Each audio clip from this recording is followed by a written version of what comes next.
In this video, I'm going to share with you how I make my delicious, healthy, 100% whole wheat sourdough Hokkaido milk bread.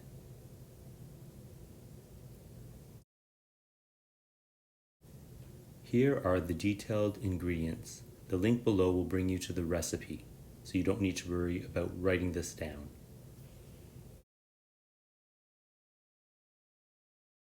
The stiff sweet leaven at the time of mix, and after the overnight fermentation, here it is at peak. Here are the wet ingredients along with the leaven. At this point you want to break the leaven up into small pieces and mix thoroughly, as shown in this slide.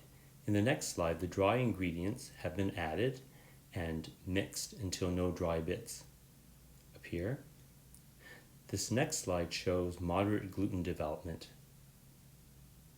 The following slide shows the strong window pane showing good gluten development that you should be able to attain at the end of mixing.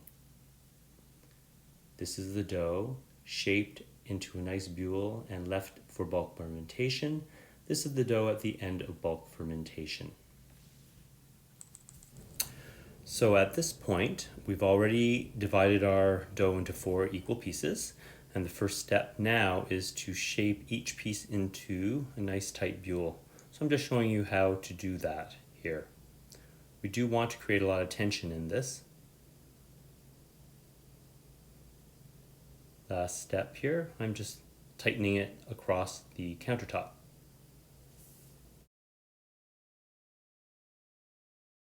In this next step, we want to create the tight rolls. The first step is to flatten out the bulle, smooth side down. We're going to roll it out slightly into sort of a square circle, a squircle. Okay, and the next step after we flattened it out is to do a letter fold. So fold it down 1/3, seal it, flip it around, and fold it over again.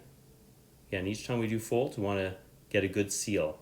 I like to seal the ends as well, make it all nice and tidy. Next step, we're going to roll it out fairly flat. We want to get it to about 8 inches or so. During this first roll, it's fine if the dough gets fairly wide, because we will be doing one more letter fold. It's also fine if the bottom of the dough closest to you is wider than the part of the dough furthest away. Using the bench scraper, just release it from the countertop, and then you're doing the first of the letter folds again, sealing. You can see I don't use much flour on my countertop, so releasing it with the bench scraper is a good idea.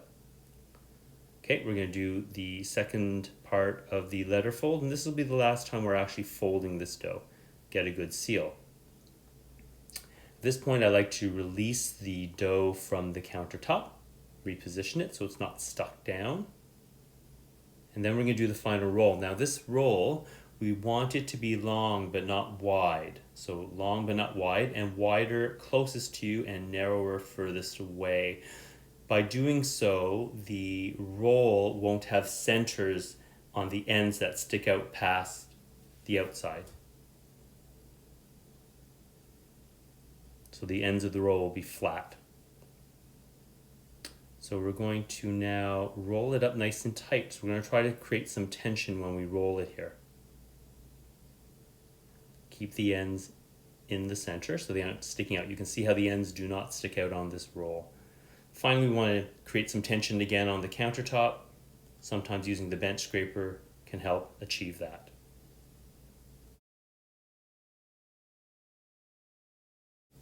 So I'm just showing you here how each of the rolls should alternate in their direction of the swirls as we place them into the pan. This enhances the height that you can get if you alternate the direction of the swirls. Each roll is placed so the end of the roll, the part we had to seal, goes down and the nice smooth part goes up. Because the ends of the rolls are nice and flush, they won't touch the sides of the pan. Therefore, as they rise, you'll get that swirl risen up along the side of the bread rather than being stuck down at the bottom. This is only, a cosmetic thing, and it doesn't matter if the ends of your rolls actually touch the side of the pans. But for cosmetic reasons, if you make the roll nice and narrow sideways, then it won't touch the side of the pans and you'll get a really nice swirl on the sides of your bread. Press down to get them nice and in contact. Cover and let proof for 6 to 8 hours at a warm temperature. You will need longer than 6 to 8 hours if you chilled your dough for shaping. I proof until the top of the dough comes within 1 centimeter of the top edge of the pan. Preheat the oven to 350 and brush the dough with the egg milk wash. Just prior to baking, brush with the egg milk wash again. Bake the loaves for 50 minutes until the internal temperature is at least 190 degrees Fahrenheit, rotating as needed to get even browning. Shield your loaf if it gets brown early in the baking process. After 50 minutes, remove the bread from the pan and bake a further 10 minutes by placing the loaf directly in the oven on the rack with the oven turned down to 325. So here's the finished loaf after it's been baked. You can see how the swirls have been allowed to rise as the bread proves and then bakes. Hopefully you enjoyed that video, and hopefully you get a chance to bake this bread.